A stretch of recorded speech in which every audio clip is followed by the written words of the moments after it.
وہ ایک غریب گھر کی لڑکی تھی اور ہم خوشحال تھے، مگر بچپن میں طبقاتی فرق سے بالا تر ہوتا ہے۔ وقت گزرتا گیا اور ہم اسکول سے کالج میں آ گئے، لیکن ہماری دوستی پھر بھی قائم رہی۔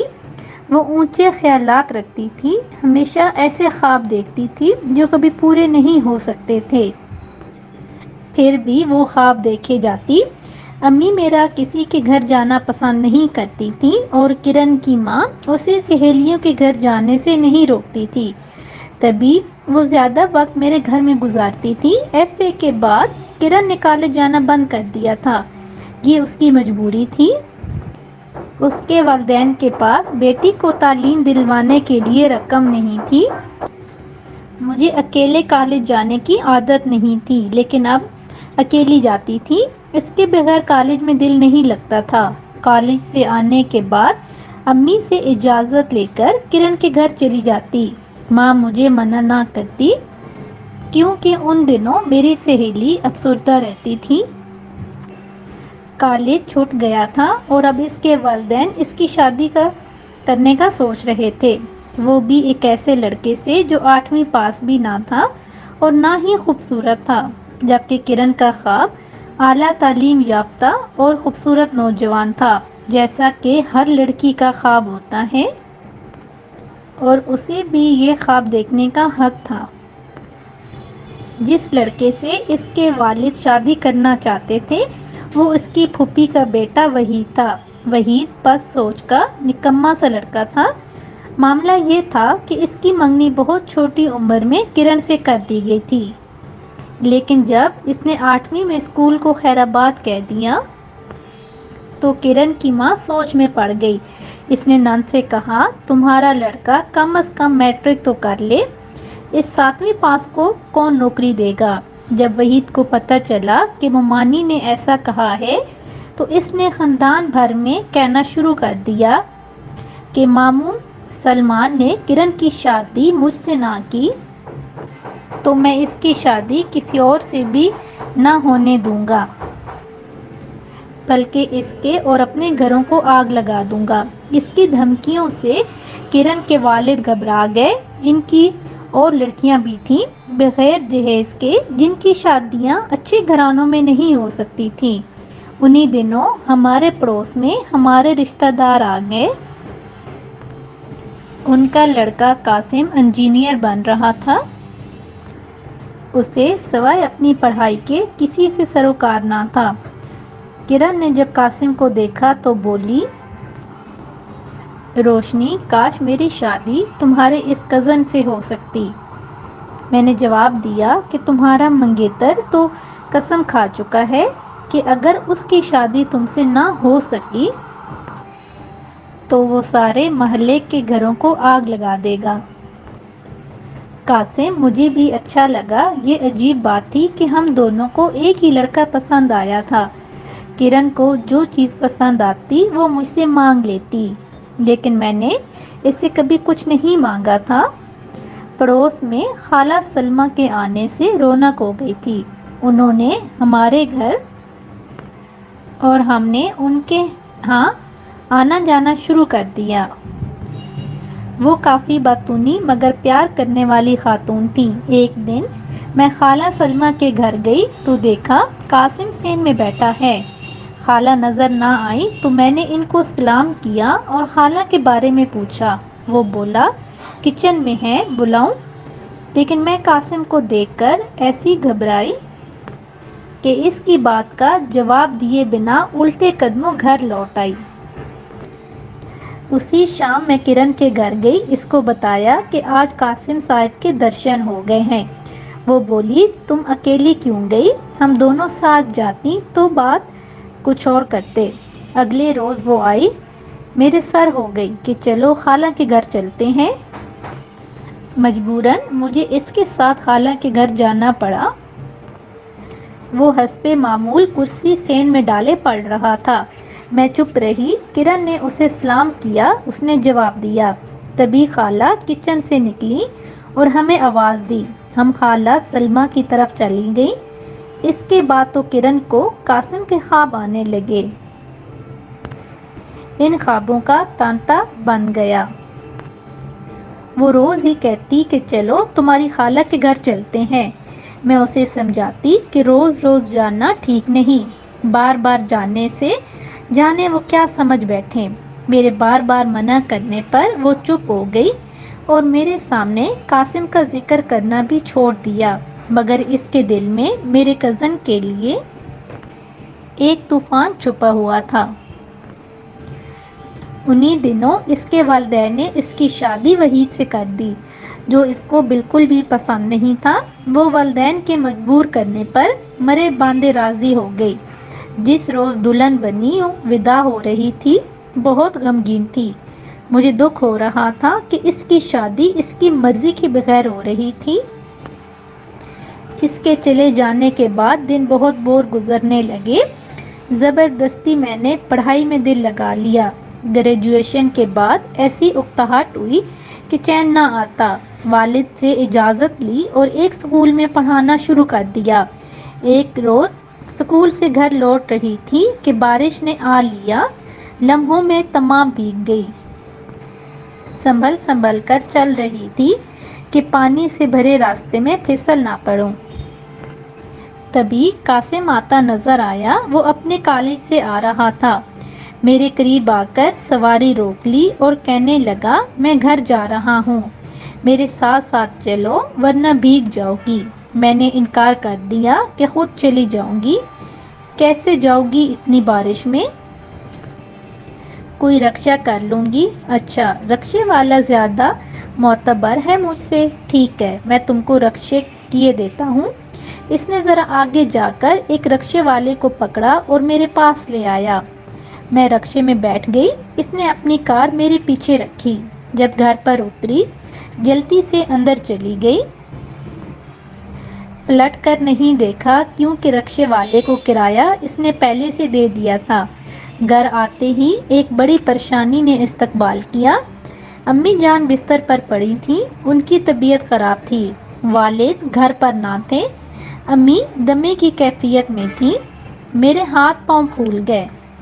تبھی دوڑ کر خالہ سلمہ کی طرف وہ میرے ساتھ آ گئیں۔ انہوں نے فوراً قاسم کو بلایا اور امی کو کار میں ڈال کر ہسپتال لے گئے۔ قاسم نے بھاگ دوڑ کی، بڑے ڈاکٹر صاحب کو لایا، کمرہ بھی مل گیا۔ امی کو آکسیجن لگا دی گئی، لیکن ان کی حالت سنبھلنے کی بجائے بگڑتی گئی۔ خدا کی مرضی میں کس کا دخل؟ ان کے بچنے کا کوئی امکان نظر نہیں آ رہا تھا۔ میں زور زور سے رونے لگی۔ خالہ جان اور قاسم نے مجھ کو تسلی دی، مگر میرے دل کو چین کہاں۔ ابو مجھ کو تسلی دینے کی بجائے امی کی حالت دیکھ کر خود نڈال تھے۔ وہ امی سے بہت پیار کرتے تھے۔ اماں کو آپریشن کے لیے تھیٹر لے گئے، مگر وہ جہان فانی سے ہی چلی گئیں۔ میری بھی جان نکل گئی۔ ابو دل تھام کر بیٹھ گئے۔ وہ شریک حیات کی موت کی خبر برداشت نہ کر سکے اور کرسی پر ہی اس جہان سے کوچ کر گئے۔ یہ سچ تھا، ایسی محبت اور ذہنی ہم آہنگی میاں بیوی کے درمیان کم ہی دیکھنے کو ملتی ہے۔ سب ان کے ایک ساتھ اس دنیا سے چلے جانے پر حیران تھے، اور میری حالت کا کون اندازہ کر سکتا ہے، جس کے ماں باپ ایک ساتھ دنیا سے رخصت ہو گئے ہوں۔ ان کے اکٹھے جنازے جاتے دیکھ کر میں خود بھی اس لمحے مر جانا چاہتی تھی۔ چند دن تو رشتہ دار میرے ساتھ رہے، پھر ایک ایک کر کے سبھی رخصت ہو گئے۔ صرف سلمہ خالہ رہ گئیں۔ وہ مجھے اپنے گھر لے گئیں، مگر مجھے وہاں چین نہ ملا۔ میں نے کہا، خالہ مجھے اپنے گھر پر رہنا ہے۔ خالہ نے مستری کو بلوایا اور اپنے اور ہمارے گھر کے بیچ اٹھی دیوار میں ایک دروازہ لگوا دیا تاکہ وہ اپنے گھر میں گھریلو فرائض سر انجام دیں، اور در کھلا رہنے سے میں بھی اپنے گھر میں خود کو اکیلا محسوس نہ کروں۔ وہ لمحہ لمحہ میری خبر رکھتی تھی۔ ماموں اور ممانی کامرا سے آئے تو کہا کہ تم ہمارے ساتھ چلو، میں نے انکار کر دیا کہ میں کسی صورت والدین کا گھر چھوڑ کر نہیں جاؤں گی۔ تبھی ماموں، ممانی اور خالہ سلمہ نے فیصلہ کیا کہ میری شادی قاسم سے کر دیں تاکہ میں زندگی بھر اپنے ہی گھر سکون سے رہ سکوں۔ قاسم ابھی شادی نہ کرنا چاہتا تھا، اس کی تعلیم کا آخری سال تھا، لیکن والدین کی وفات کے بعد میں اکیلی رہ گئی تھی۔ اس کا احساس قاسم کو بھی تھا، وہ ایک اچھا انسان تھا۔ ایسا رشتہ تو کسی خوش نصیب کو ہی ملتا ہے۔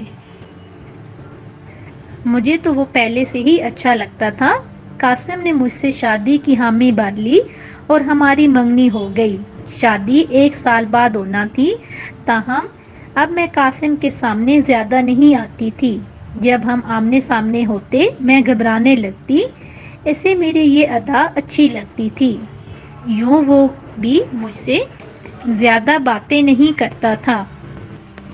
سبھی جاننے والے خوش تھے کہ مجھ یتیم کو ایک اچھا رشتہ مل گیا ہے۔ اب سلمہ خالہ ہماری شادی کی تیاریوں میں مصروف تھی اور مجھے کرن بہت یاد آ رہی تھی۔ جب سے اس کی شادی ہوئی تھی وہ ملنے نہ آ سکی تھی۔ خبر نہیں اس کا شوہر اسے کہاں لے گیا تھا۔ اس کا شوہر نشہ کرتا تھا۔ جب یہ حقیقت ہمارے علم میں آئی تبھی سے میں اس کے بارے فکر مند رہتی تھی۔ ایک دن میں سلمہ خالہ کے بلانے پر ان کے گھر گئی۔ وہ قاسم کے پاس بیٹھی چائے پی رہی تھیں۔ انہوں نے اصرار کر کے مجھے بھی چائے دی اور بولی، ادھر دیکھو کون آیا ہے۔ میں چونک گئی۔ کرن ان کے گھر آئی ہوئی تھی اور سامنے والے کمرے کے دروازے پر کھڑی تھی۔ میری آواز سن کر کمرے سے باہر آ گئی۔ ہم دونوں گلے لگ گئیں۔ وہ رونے لگی تو میری بھی پلکیں بھیگ گئیں۔ اتنے عرصے بعد ہم دونوں ملے تھے۔ اس کی شوہر سے نچاکی ہو گئی تھی۔ ایک تو یہ غم تھا، دوسرے اب وحید نے اس کو طلاق بھی دے دی۔ وہ بے گھر ہو گئی تھی، ایک بچہ اس کے ساتھ تھا۔ میں تو سمجھی تھی کہ وہ اپنے گھر میں خوش اور آباد ہے۔ سلمہ خالہ سے اجازت لے کر میں اس کو اپنے گھر لے آئی۔ اس کے بیٹے بلاول کو پیار کیا، کرن کو تسلی دی، کھانا کھلایا۔ ماں بیٹا دونوں بھوکے تھے۔ کرن کے والد بوڑھے تھے۔ دونوں بہنوں کی شادیاں ہو گئی تھیں۔ والد فوت ہو گئے تو اس کی ماں اپنے بھائی کے گھر چلی گئی۔ ممانی نے کرن اور اس کے بچے کو رکھنے سے انکار کر دیا۔ دونوں بہنوئی بھی کرن کو اپنے گھر رکھنے سے گریزاں تھے۔ اب اس کا کوئی سہارا نہ تھا جو کفالت کرتا۔ ہم ایک بار پھر سے گلے لگ کر روئیں۔ ہم دونوں پر ہی مصیبت کے پہاڑ ٹوٹ پڑے تھے۔ وہ مجھ سے زیادہ دکھی تھی، ہر طرف سے ٹھکرائی جا چکی تھی، سو میرے ساتھ ہی رہنے لگی۔ میں بھی گھر میں اکیلی تھی۔ اس کے آ جانے سے رونق ہو گئی۔ شروع میں تو ہم دن رات باتیں کرتی رہتی تھیں، بچپن کی یادیں اور جوانی کے دکھ سکھ کی باتیں گویا ختم ہی نہ ہوتی تھی۔ ایک دن بولی، مجھے اچھا نہیں لگتا کہ تم پر بوجھ بنوں، میں کوئی ملازمت ڈھونڈتی ہوں۔ میں نے اس سے یہ کہہ کر روک دیا کہ تھوڑا صبر کر لو، میرے پاس اللہ کا دیا سب کچھ ہے۔ ابو بینک میں کافی دولت چھوڑ گئے ہیں، تمہارے کھانے سے کم نہیں ہو جائے گا۔ مجھے یہ اچھا نہیں لگتا کہ میں گھر میں آرام کروں اور وہ محنت کرے۔ میں یہ بھی چاہتی تھی کہ وہ ہر وقت میرے پاس رہے تاکہ مجھے تنہائی محسوس نہ ہو۔ کرن کو ابھی تک اس بات کا علم نہ تھا کہ میری قاسم سے منگنی ہو چکی ہے۔ وہ اب بھی اس کا ذکر چاہت سے کرتی اور اسے پسندیدہ نگاہوں سے دیکھتی تھی۔ تبھی ایک روز میں نے سوچا کیوں نہ قاسم سے کہوں کہ وہ میری بجائے کرن سے شادی کر لے، ایک متعلقہ کو اور اس کے بچے کو سہارا دے دے جو چھوٹی سی عمر میں باپ کی شفقت سے محروم تھا۔ میں چاہتی تھی میری خانماں برباد سہیلی کو گھر کی عزت اور خوشیاں مل جائیں۔ سلمہ خالہ سے تو یہ بات کہنے کی جرات نہ تھی، تبھی سوچا کہ قاسم سے کہہ کے دیکھوں، شاید مان جائے۔ یہ ایک انہونی بات تھی، لیکن دنیا میں معجزے بھی تو ہو جاتے ہیں۔ ایک دن وہ اکیلا بیٹھا تھا، میں اس کے پاس گئی اور بات کہنے کی اجازت طلب کی۔ وہ بولا، کہو، اس میں اس قدر جھجکنے کی کیا بات ہے؟ میں مدعا لبوں پر لائی تو وہ ہنس پڑا اور اسے مذاق سمجھا۔ کیسے اس کو سمجھاتی کہ دوستی کی خاطر میں سب کچھ کر سکتی ہوں۔ سوچتی تھی کہ جب کرن کو پتہ چلے گا کہ جس شخص کو وہ پسند کرتی ہے میں اس سے شادی کرنے جا رہی ہوں تو اس پر کیا گزرے گی۔ اسی سوچ میں ساری خوشی بھول جاتی تھی۔ ایک دن قاسم نے مجھے گمسم دیکھا تو بولا، کن سوچوں میں ڈوبی ہو؟ میں تو کرن کے مستقبل کے بارے میں سوچوں میں ڈوبی تھی۔ قاسم کی آواز پر کانپ گئی۔ ارے کیا ہو گیا ہے؟ وہ میرے قریب آ گیا۔ بتاؤ کیوں پریشان ہو؟ بے اختیار میرے منہ سے نکلا، قاسم کیا تم مجھ سے محبت کرتے ہو؟ ہاں محبت کرتا ہوں، تبھی تو شادی کر رہا ہوں۔ اگر میں تم سے کچھ مانگوں تو انکار نہیں کرو گے؟ اگر تم میری جان بھی مانگو گی تو انکار نہ کروں گا۔ تم میری سہیلی کرن سے شادی کر لو۔ یہ سنتے ہی اس کا موڈ خراب ہو گیا، کہنے لگا، شاید تمہاری طبیعت ٹھیک نہیں ہے، اپنے کمرے میں جا کر آرام کرو۔ مگر میں نہ ٹلی، قاسم اگر تم اس سے شادی کر لو تو اس کو اور اس کے بچے کو سہارا مل جائے گا اور مجھے عمر بھر کے لیے سکون مل جائے گا۔ کیونکہ میری سہیلی تم کو شادی سے پہلے بھی پسند کرتی تھی اور اب بھی کرتی ہے۔ اسے یہ معلوم نہیں ہے کہ میری تمہارے ساتھ منگنی ہو گئی ہے اور نہ ہی میں نے اسے بتایا ہے، ورنہ اور زیادہ دکھی ہو جائے گی۔ یہ سنتی ہی اس کا چہرہ غصے سے سرخ ہو گیا، کہنے لگا، تم کس قسم کی لڑکی ہو؟ یہ ہرگز نہیں ہو سکتا۔ تم میری منگیتر ہو اور میں تم کو پسند کرتا ہوں، پھر کیوں اس سے شادی کروں؟ یہ بات دوبارہ مت کہنا۔ اس کو جلال میں دیکھ کر میں سہم گئی۔ خالہ سلمہ کا بھی ڈر تھا، لہٰذا میں اپنے گھر آ گئی۔ ایک بار بات منہ سے نکل جائے تو پھر اس کا بار بار کہنا آسان ہو جاتا ہے۔ اب جب بھی قاسم مجھے اکیلے نظر آتا میں اس سے منت سماجت کرنے لگتی کہ تم میری سہیلی کا سہارا بن جاؤ۔ ایک روز اس نے کہا، تم بھی تو اکیلی ہو، اگر میں اس کا سہارا بن گیا تو پھر تم کو کون سہارا دے گا؟ میں اکیلی ضرور ہوں مگر تعلیم یافتہ ہوں، مجھے اچھی ملازمت مل سکتی ہے، صاحب جائیداد ہوں، والد صاحب کا بینک بیلنس میرے نام ہے، کچھ تو ہے میرے پاس، اس کے پاس تو کچھ بھی نہیں ہے۔ یہ سب کچھ تم اس کو دے دو اور تم میرے ساتھ آ جاؤ۔ میں کیوں تمہاری سہیلی کی خاطر اپنی دنیا اجاڑوں؟ کیا تم احمق ہو یا میرا امتحان لے رہی ہو؟ اب جب وہ بات سنتا کہ ایک متعلقہ اور اس کے بچے کو کون اپنائے گا تو غصے میں آپے سے باہر ہو جاتا۔ مجھے کرن کا غم کھائے جا رہا تھا۔ ہر وقت اس کا اترا ہوا بے رونق چہرہ دیکھتی تو اس کی اداسی میرا دل چیر دیتی۔ میں سوچتی کہ پہلے تو ہم دونوں کتنی خوش رہتی تھی، کوئی غم ہمارے قریب نہ بٹکتا تھا، اب ہم کیا سے کیا ہو گئے۔ یہی سوچیں میرے دل کو ٹکڑے ٹکڑے کرنے لگی تھیں۔ ایک روز جب میں قاسم سے باتیں کر رہی تھی کہ کرن نے میری باتیں سن لیں، وہ خاموشی سے چلی گئی اور ہمیں پتہ بھی نہ چلا۔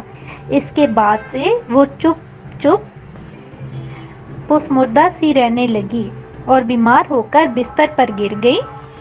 میں اصرار کر کے اسے ڈاکٹر کے پاس لے گئی۔ ڈاکٹر نے کچھ ٹیسٹ لکھ کر دیے، خالہ سلمہ نے اس کے ٹیسٹ کروا دیے۔ قاسم رپورٹیں لے آیا۔ ڈاکٹر نے رپورٹس دیکھ کر جو کہا اس نے ہم کو نہ بتایا۔ کرن نے مجھے کہا کہ میں ایک دن کے لیے اپنی ماں کے پاس جانا چاہتی ہوں، ان سے ملنے کو دل چاہ رہا ہے، اگر تم بلاول کو اپنے پاس رکھ سکو تو میں آسانی سے سفر کر سکوں گی۔ بلاول مجھ سے ہلا ہوا تھا۔ میں نے کہا ہاں تم چلی جاؤ اور اسے میرے پاس رہنے دو۔ وہ بیٹے کو میرے حوالے کر کے ماں کے پاس چلی گئی۔ جاتے ہوئے وہ پریشان سی تھی۔ صبح گئی اور شام ہو گئی، وہ نہ لوٹی۔ بلاول کو میں نے کھانا کھلا کر سلا دیا۔ وہ اگلے دن بھی شام تک نہ لوٹی۔ مجھے فکر ہو گئی۔ سلمیٰ خالہ سے کہا کہ وہ کرن کا پتہ کریں۔ وہ قاسم کے ساتھ اس کی اماں کے گھر گئیں۔ پتہ چلا کہ وہ ہسپتال میں داخل ہے۔ اس کے ماموں نے بتایا کہ رپورٹیں ٹھیک نہیں آئیں، اس کو کینسر ہے اور وہ چند ماہ کی مہمان ہے۔ قاسم بھی افسردہ ہو گیا۔ کرن نے اسے ایک خط دیا کہ یہ روشنی کو دے دینا۔ اس خط میں اس نے لکھا تھا کہ میں نے تمہاری باتیں سن لی تھی۔ قاسم تم سے محبت کرتا ہے، تم اس سے شادی کر لینا۔ میں بلاول تم کو سونپ رہی ہوں۔ کبھی کبھی دوستی کا حق بھی ادا کرنا پڑتا ہے، لہٰذا تم بلاول کو مام کا پیار دینا، کیونکہ مجھے دنیا میں تمہارے سوا کسی پر اعتبار نہیں ہے۔ میری زندگی کے دن کم ہیں، نہ جانے کب چلی جاؤں۔ قاسم سے درخواست ہے کہ میرے بچے کو اپنی شفقت کے سائے میں رہنے دیں۔ یہ خط پڑھ کر میں بہت روئی۔ اس کے بعد وہ جتنے دن زندہ رہی، میں اور قاسم اس کے پاس روز جاتے تھے۔ آخری دنوں میں جب ڈاکٹر نے اسے لاعلاج قرار دے دیا تو اس کی ماں اس کو اپنے بھائی کے گھر لے گئی۔ میری پیاری سہیلی اتنی جلدی مجھ سے بچھڑ جائے گی، علم نہ تھا۔ میری شادی کرن کی وفات کے 3 ماہ بعد قاسم سے ہو گئی۔ میں نے اپنی مرحوم سہیلی سے کیا ہوا وعدہ پورا کیا اور اس کے بیٹے کو ماں بن کر پالا۔ مجھے خدا نے 3 بیٹیوں سے نوازا۔ آج میرا ایک ہی بیٹا ہے اور وہ بلاول ہے۔ میں اپنی سہیلی کا یہ احسان کبھی نہیں بھول سکتی کہ اس نے بلاول کی صورت میں مجھے بڑھاپے کا سہارا دیا، ورنہ شاید اولاد نرینہ نہ ہونے کا دکھ ہم دونوں میاں بیوی کو عمر بھر سہنا پڑتا۔ اللہ کے ہر کام میں مصلحت ہوتی ہے۔ جانتی نہ تھی کہ بلاول کی صورت میں خدا نے کتنی بڑی نعمت اور تحفے سے ہم کو نوازا ہے۔ کبھی کبھی دوست کی قربانی کا صلہ بھی اللہ تعالیٰ کی طرف سے ایک بہترین انعام کی صورت میں انسان کو مل جاتا ہے۔